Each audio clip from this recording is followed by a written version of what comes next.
Hi everyone, good morning, welcome back to my channel. আজকের দিন না, আজকের রাতটা শুরু হলো এইভাবে। মোটামুটি 8টা মতো বাজে, আমরা সবাই কনফারেন্সে কথা বলছি। তারপর হঠাৎ করেই মনে হলো চলো আজকে সবাই মিলে একসাথে খাবো, একসাথে থাকবো রাত্রেবেলা। তো চলো সেই মতো কাজ শুরু হয়ে গেলো। আমি বললাম হ্যাঁ যেতে পারি, একটা শর্তে, যদি তাবলু আমার জন্য কোল্ড কফি বানায়। কোল্ড কফিটা দারুণ হয়েছিল খেতে। ডেফিনেটলি তোমাদের সাথে ওর রেসিপিটা শেয়ার করবো একদিন। বসতেও হতো, একটু বসতে হতো।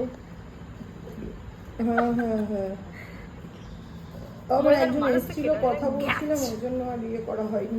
সিরিয়াসলি তাই, ছুরিটাতে একদম ধার ছিল না। তারপর আমি অন্য একটা ছুরি খুঁজে পেয়ে সেটা নিয়ে সব কাটাকাটি শুরু করে দিলাম। আজকে আমাদের বানানো হবে পনির রোল। শুধুমাত্র কি কোল্ড কফি খেয়ে সারা রাত কাটানো যাবে? কিছু তো খেতে হবে, তাই জন্য আমরা বানিয়ে ফেলছি আজকে পনির রোল। মানে ঘরে একটা পনিরের প্যাকেট ছিল, সেটা অনেকদিন ধরেই খাওয়া হচ্ছিল না, তো ভাবলাম ওটাকে তো তুলতে হবে, তাই জন্য বানানো হচ্ছে পনির রোল। এদিকে তো ময়দা মেখে বেলে নেওয়া হচ্ছে, আর এদিকে আমি একটা একটা করে পরোটাও ভালো মতো ভেজে নিচ্ছি। আগের দিনের শর্টসে তোমাদেরকে জিজ্ঞাসা করেছিলাম যে মুখে খুব ট্যান পড়ে গেছে, কিভাবে তুলবো। কেকওয়ালি দিদিভাই আমাকে বলেছে যে বেসন, হলুদ আর টমেটোর ভিতরের যে জুসটা থাকে, মানে ওই রসটা দিয়ে ভালো মতো মিশিয়ে মুখে লাগাতে, তার সাথে শশাও ঘষতে।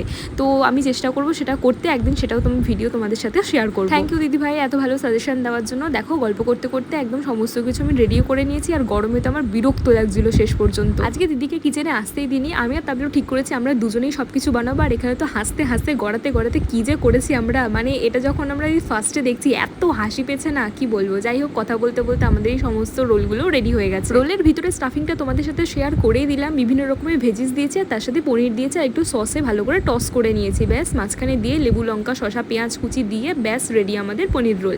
খেতে মারাত্মক হয়েছিল, ভাবতে পারিনি যে এত ভালো হবে খেতে। মানে এটা আমাদের সকলের একসাথে প্রয়াস। রাত্রেবেলা ঠিক করেছিলাম একটা করে মুভি দেখবো, তাই বসে গেছি মুভি দেখতে। ব্যাস এইভাবেই কাটলো আজকের দিনটা, না আজকের রাতটা। তো দেখা হচ্ছে খুব তাড়াতাড়ি পরে একটা শর্টসে, ততক্ষণ যেন টাটা।